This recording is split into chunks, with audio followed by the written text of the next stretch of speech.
early. But here we are. Just recently, on 9th June 2024, one of the biggest economic deals of the century just came to an end. The long-standing Petrodollar agreement between the Saudi Arabia and the US just expired on 9th June. Now this system, which has been in place for 75 years, marks a huge shift in global economics. So in today's video, I want to help explain exactly what's happening, why it's happening, and how this will affect us and our future generations. So with that said, let's get into the video. So when most people think about global trade, they are probably thinking about commodities. And when they think about commodities, they are mostly thinking of things like corn or wheat. But there is one commodity to rule them all, and that is oil.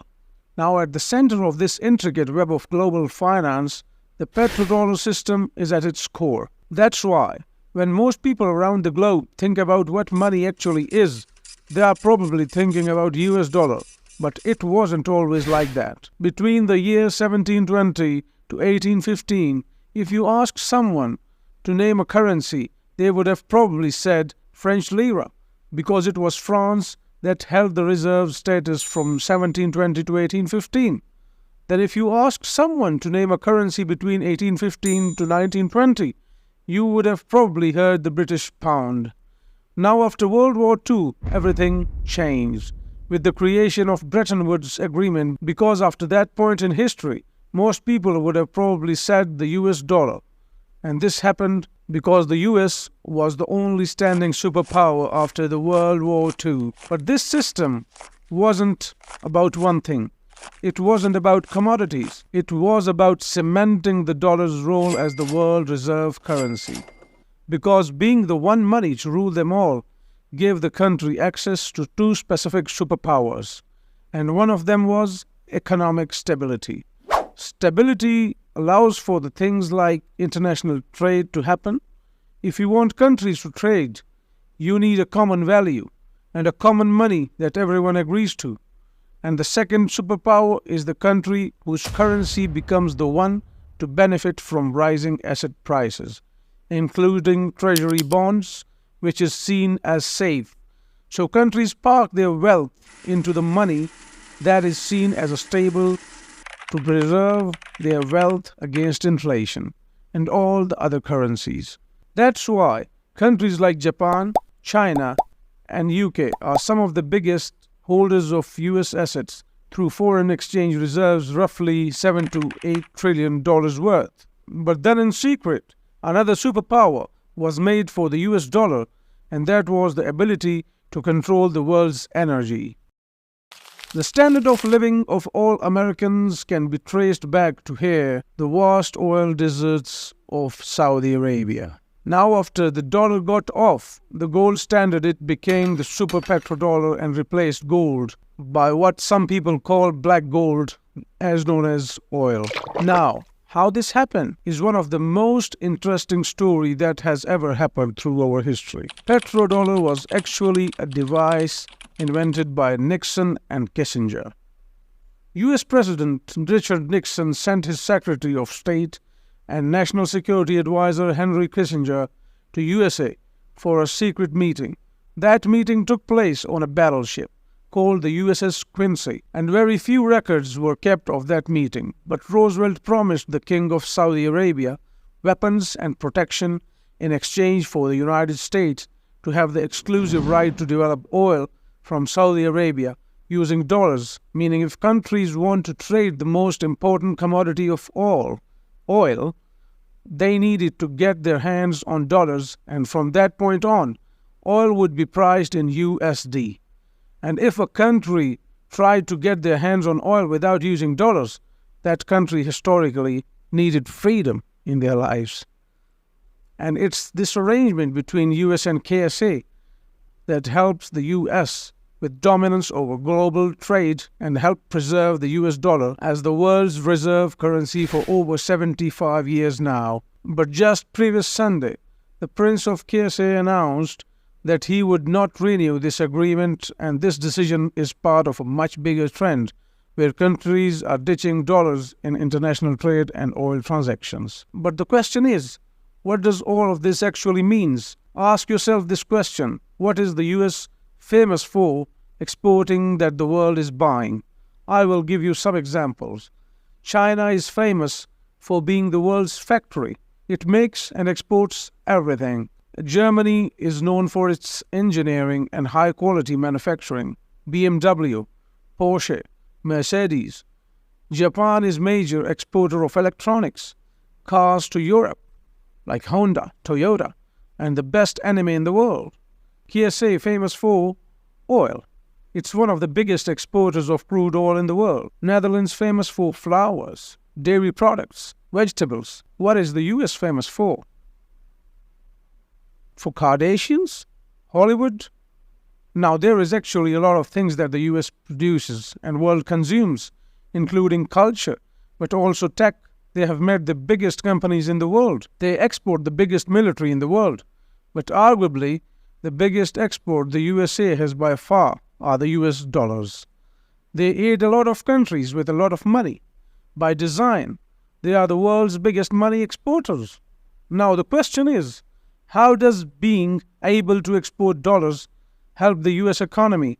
And the answer is, it helps in every single way imaginable. Because having the petrodollar system has created the demand around the world for other countries to buy their dollars and their treasury bonds, because that's how the US fuels its growth, by issuing this debt, these treasury bonds that other people buy.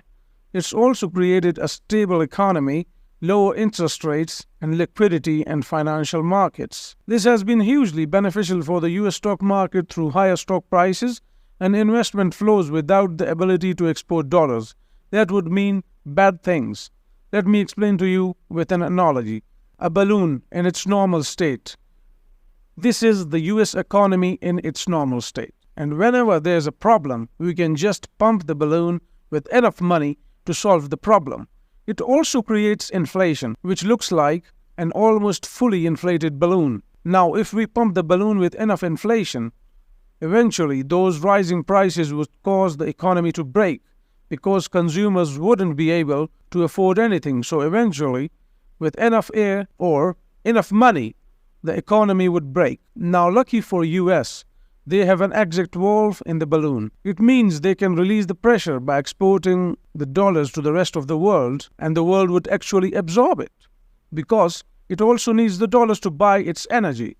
But what happens when you have a balloon that keeps on expanding and doesn't have an exit valve? Eventually, that balloon would explode. That's just an analogy, but what does it really mean? Greece is on the verge of default. The UN says food prices tripled last year and estimates 4 in 5 Syrians now live below the poverty line. That's what happens when there is no exit valve. Higher inflation means higher interest rates. To fight inflation and higher interest rates also means it's more expensive to borrow money, which means expensive mortgages, higher rents, expensive auto loans, higher student loans, and higher interest rates on credit cards. Higher interest rates also put strain on banking system, which we have seen with smaller bank failures. It puts a strain on the national deficit, which we have also seen, and of course the federal budget, which also means in order to fight that we might have to raise our taxes to pay for those high interest rate payments. Another problem is the value of the dollar itself would be affected, because it would no longer be needed by other countries. That makes traveling overseas a lot more expensive. It makes buying things that are made in other countries more expensive, and it becomes harder to retire, because those retirement accounts, those IRAs and 401ks would be negatively affected. Remember, less foreign dollars buying assets equal to slower growth. The question is, why is Saudi Arabia doing this? Some people blame US leadership and Congress for creating this situation, and some say they are doing this because they can, because it makes sense for a country to trade how they choose and to sell their assets in the currency they want. But it's also because of their commitments to the Brics alliance.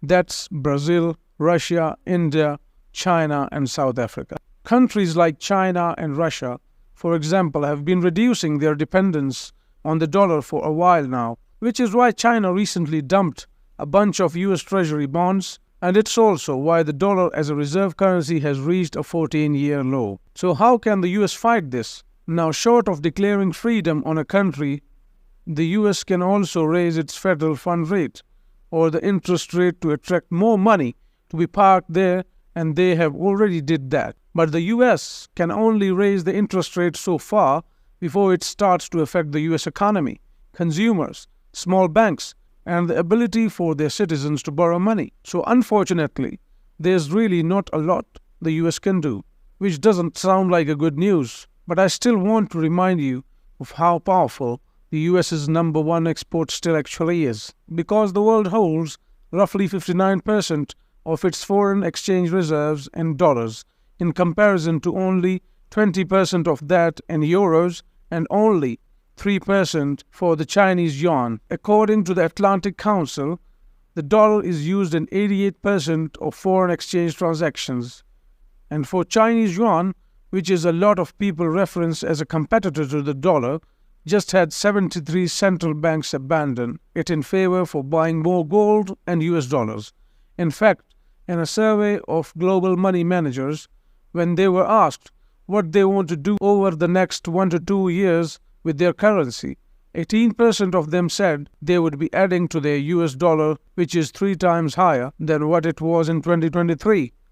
And the dollar is also backed by the world's biggest, most advanced and powerful militaries in the world. Now, how long that's going to last is not something I can answer. All I have shown you is just the data and the facts about what's really going on today. So I don't know. None of this was my opinion. What I think is that the world is becoming less and less dependent on US dollar for a long, long time now. It makes perfect sense why it would want that for itself, but it's happening extremely slowly. And I believe that in our lifetime, how the dollar would continue to play less of a central role in a global trade. But I don't think it's going to be replaced by another currency, even with this agreement coming to an end. I hope you liked today's video.